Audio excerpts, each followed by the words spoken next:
Hey guys, welcome back to the channel. If you follow me on Instagram or if you watched my last video, you know that we have a new toy. So this is a 92 first gen single cab 2-wheel drive automatic transmission. So I drove this truck home from California, about 650 miles last weekend. Many of you watched the video. So during the drive, I noticed quite a few issues that I'm going to show you guys today during today's video that need to be done with it. So I'm not sure exactly the fate of the truck, but I'm going to put a bunch of work into it, fixing a lot of the issues that I'm going to show you today. And then I'm also I've already ordered a governor spring, a fuel pin.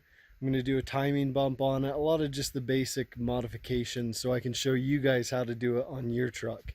So if you haven't subscribed yet, remember to click the subscribe button so you can see all that stuff and know how to do it on your truck. But let's get into it and I'll show you all the issues I found on the truck.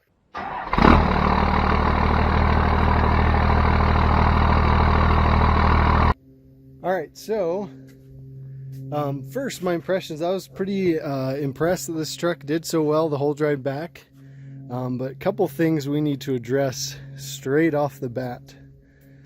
So you'll notice here kind of some oily residue. Most of you would think a wheel seal would be the cause of that. That's what I thought at first, until I also noticed the receiver hitch in the back is just caked in this oil too, as well as the whole underside of the truck. And what that is, the transmission on this thing's leaking pretty bad. So what and you can see here all down the frame rails, just drenched in transmission fluid. So I'm going to dig into that. It's very common for these two transmission lines to rub together and leak, or any of the other transmission lines or parts of the transmission lines to leak. I don't think it's the actual pan gasket, but the transmission did good. It's a 47 RH. It was nice to have the lockup, even though the overdrive was quite finicky. So anyways, that's going to be number one to fix on this thing, is get that leak taken care of, because it's everywhere. So all right, the second thing I want to address, I was looking forward to a nice smooth ride of a 2-wheel drive truck, and it was anything but that in the front suspension. And I asked my uncle about that, and he said at some point someone put a lift on the front, and kind of a janky system. They basically just put 2 or 3 inch metal blocks in there. So that's another thing we gotta do with this. I'm hoping that shouldn't be too hard, unless it's so janky that the person welded it in there and we've got to grind it out and make sure we don't mess up other stuff. I hope that's not the case. Okay, so I'm gonna pop the hood. I'll show you the inside real quick. The inside's it's nice, it's clean, headline is perfect, all the trim is very good, the dash is in great shape. It's got a boost gauge which works perfectly. The exhaust temp gauge seemed to be hit or miss. It'd work and then wouldn't work. All the gauge cluster gauges worked except for the odometer. The trip and the main odometer, they both didn't work. So I'm going to tear into that and do a video on that for you guys, on how to change the gears in that to fix that. It's pretty straightforward, and so that'll be good for you guys to see. Anyways, let's pop the hood.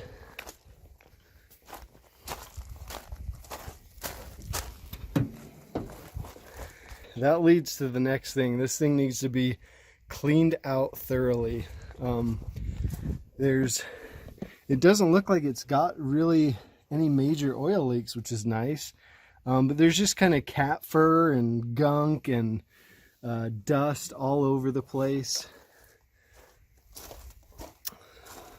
All over this side especially. It looks like at one point, see if you can see that, it looks like the turbo might have leaked just a little bit. So anyways, the valve cover gaskets aren't even leaking. Just dusty. I'll pull the air filter off. It's a it's an air filter that you can clean and reuse it, so I'll really clean it out and see how good I can get it. If I can't get it you know, up to the standard I want, I'll look for a new air filter.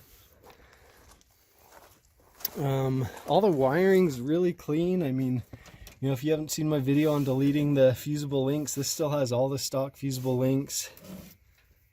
Here's some type of old work glove still in here. Who knows how old that is? Anytime I buy anything, whether it's a truck or a motorcycle, whatever it is, the first thing I do is just clean the heck out of it. I want to know what's the baseline I'm dealing with. What are the bones of this thing like? Because you're not going to see any rust, any frame cracks, any cracks in the body, any leaks or anything unless you really clean it and get stuff cleaned off, find out baseline what it looks like, and then start using it and see how it goes from there. So that's step number one, is just clean this thing. So that'll be a fun project. Anyway, so that's it for up here. Trying to think if there were any more issues. Actually, yeah, there is one other issue that really, and I mentioned it as we were looking at the transmission, the throttle position sensor and the overdrive.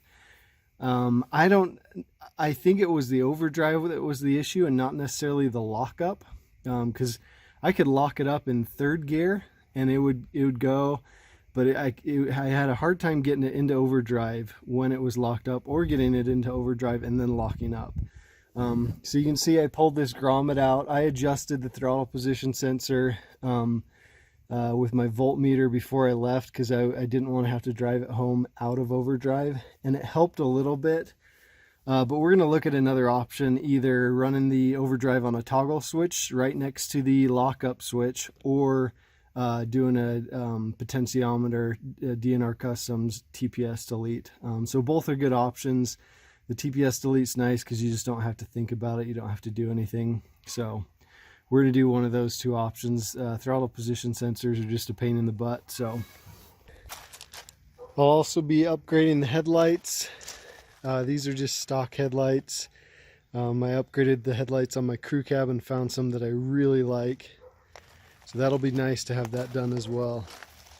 Another thing we're going to have to do with this is the exhaust. It's a 4-inch straight pipe, and it side dumps right out in front of the rear wheel. It sounds nice, it sounds really loud, but yeah, on the freeway it had such bad cab drone that it just wasn't worth it. So we're gonna run a 4-inch exhaust out the axle just like stock, and probably have a muffler on it. I'm also going to be doing that same thing on my crew cab as well. So I should be picking up 2 exhaust systems here in the next couple weeks. So that'll be nice. I like the 4-inch exhaust, and I like it with a muffler. It still sounds nice and meaty, but not too loud in the cab. The bed, it's okay. It's a little rough on the inside, quite beat up. Old bed liner all peeling off. On the other side, it's cracked, and there's a lot of vibration you get and noise from that. So we'll see. I found a couple bed options. If I can get a good enough deal on them, we'll probably swap that out. I've also found a rear bumper for it that I'm going to be picking up in this week. So that'll all be done. So I got to find a tailgate for sure, maybe a bed. I don't know, for being a work truck, this bed's fine. If it needs to be anything nicer than that, probably gonna have to upgrade it a little bit. You can see the flares, they've been sitting out in the sun, but they're actually in good condition. There's a few parts back here in this quarter and on the driver door where the molding has come completely off. I'm not a fan of the LE molding, so I'll talk to my uncle, see what he wants to do about that. My thought is to pull it off, use the magic eraser on it, and just clean it up.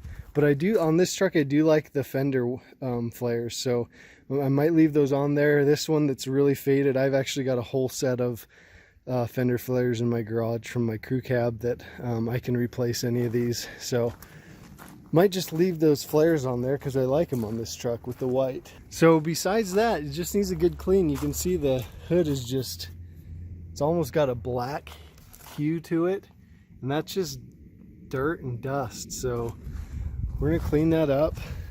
But other than that, she'll be a fun project. So,